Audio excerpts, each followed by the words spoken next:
Hello, Mr. Sullivan. How are you today? I'm a little tired, but it's okay. Do you have any plans for the weekend coming up, or? No, just clean my house, do some yard work since it's nice out. Yeah. What about you? Oh, yeah, just kind of finishing up some lesson plans for next week and things like that. Oh. Nothing too exciting, but.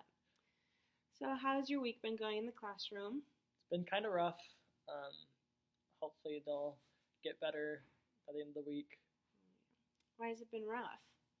Well, behavior. I don't know what's going on, but they're just acting up all over the place, and some students just aren't grasping the material as well as I'd hoped. When do you notice that these students aren't grasping the material? Well, I really notice it in like their test scores, but I'd say like day to day, I notice it with like assignments and our activities that we do. Who do you notice that seem to struggle the most? I would say mostly Andy and Grace. What subjects, I guess? For both of them, I would say it's reading and math. Um, so what I hear you saying is that Annie and Grace seem to struggle in reading and math a lot, just mostly on their completing their assignments. Is Yeah, that correct? yeah. Most of the time, it's just getting those assignments completed like in time. Yeah. What like activities or tests or things do you have coming up in those subjects? We have a math test next week, so by the end of this week, we're going to be doing a lot of reviewing activities. For reading, we have our spelling test on Friday, and then next week we hit a new concept hard summarizing. So, Oh, wow. Why do you? I guess why do you think these students are struggling? What have you maybe thought of? so yeah, I'm at a loss because I always try to bring this energy and like lots of activities so that they'll be motivated to do everything, but I just feel like something's not meshing well with them. And in college, I was always told like, oh, make your classroom fun, make it energetic, always have these activities, lots of movement. Like we were told all these things, and now that I'm trying to apply them, I've learned that it's not applying to all students. Well, I've been observing your classroom and I've noticed a few things. If you would be open to some discussion about some things that could possibly help. Yeah, totally. I'm always open. Like I said, I've been at a loss lately because they're not getting the material like I thought they would. Although your activities, you seem to be providing so much energy and fun into them, a lot of the kids seem to have a lot of success with that, and you motivate them to want to. And like you said, I've noticed a couple of students who seem to be struggling, and it would be Annie and Grace. And I feel like that is when not a lot of structure is provided to these students, like through your lessons. They may be fun, but I can see that definitely. I think I focus more so on like the energetic and fun, like I said, trying to get them motivated, and sometimes I lose sight of that structure. I can see that. so we could brainstorm together and kind of come up with some possible solutions to maybe get them to complete all their assignments and things like that. If you'd be willing to kind of discuss some ideas. Yeah, definitely. I think collaborating with you would help me become a better teacher, and really help my students succeed since they are struggling. Okay, well, one idea I have been thinking about is to maybe to add a little bit more structure would be to create like you could do this as a whole class or just for these struggling students, but create like a planner type thing where you have the most important of what you want the students to accomplish, and then go down the task, and as they complete them, they can cross them off. It'd be something you can kind of personalize for each subject. Yeah, I like that, and like put it on their desk, so they can use like a little expo marker or something to like cross it off, and then you can just erase it every day. Yep. It'd be an easy thing. Yeah, I like that. Yeah.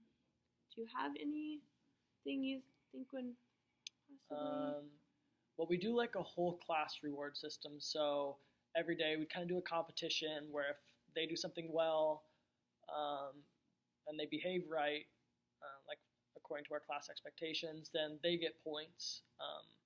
But if somebody slips up or something's not done right according to our class expectations, then I get points. And whoever wins at the end of the day, if they win, they get a letter towards a word. And if I win, nobody gets a letter, but they don't get erased a letter. They just don't get a new letter. And then by the end of the time, when they get their letter or their words, to say it's like flexible, then they get a party of some sort, like a lunch in the room party, pajama party, stuffed animal day party. They get a vote on that. So I think it might be helpful to like bring that, keep the classroom level one, but for the struggling students, maybe bring in like an individual reward system. But I kind of go back and forth on that one. Well, I think your reward system you have in place now really would probably motivate the students to get them to finish their work. So that could be a possibility. Yeah, and another thing I was thinking about is like, I mean, they're in your class sometimes too. Do you notice like they do better with small group instruction, one-on-one instruction? Like what do they best receive? Because most of the time, I mean, yeah, we do some small group, but it's like a lot of individual work, or like there's some collaboration, but I don't want them messing around too much, so I try to like separate them a little bit. What do you notice is best? From observing in your room and also having them in mine, I would say that they do work best with the one-on-one or small groups. And I think because you have a couple students who seem to be struggling with the same tasks in the same subjects, I think probably creating a small group and working with them to provide that structure to them would probably be the best, rather than doing one-on-one so you can work with both students at one time. Yeah, and that'd be nice, because I do have a para that comes in during those, but most of the time I just have her float around, so maybe it'd be a good time for her, for those subjects especially, to kind of pull them back and work with them on that. I could see that being very helpful as well, especially because it helps in your classroom. So now that we have kind of discussed some possible solutions, I was thinking maybe of kind of making a combination of a couple, if you think those would work. Yeah, definitely. So I think providing more structure with the schedule/planner, and then also with the small groups might be most beneficial. Yeah, I would agree, especially because like the two students that I do have, like they respond well to the classroom reward system, so I don't know, like, yeah, it would be good for them, but I don't know if they would benefit as much from it, and I don't want to change everything about their day so much, because then that could really just throw them off. Yes, it could. So as a special education resource teacher, I do make a lot of schedules and planners and things like that. So I could work on that for you and get you a couple options, and you choose the one that you think would work best for the students in your classroom. And then we could begin implementing the small group and the schedule, and just kind of keep monitoring and observing and see if these solutions are helping your students. And if not, we can kind of switch it up and maybe find another reason as to why they're struggling. Do you think this will work? Yeah, definitely. I think this will be very helpful. Hopefully make them more successful in my classroom. Yes. Well, I feel very hopeful that after implementing these two solutions, that the students will become more successful in completing their assignments and all their tasks. So we'll just keep in touch and see how everything goes. So perfect. Thank you. Thank you.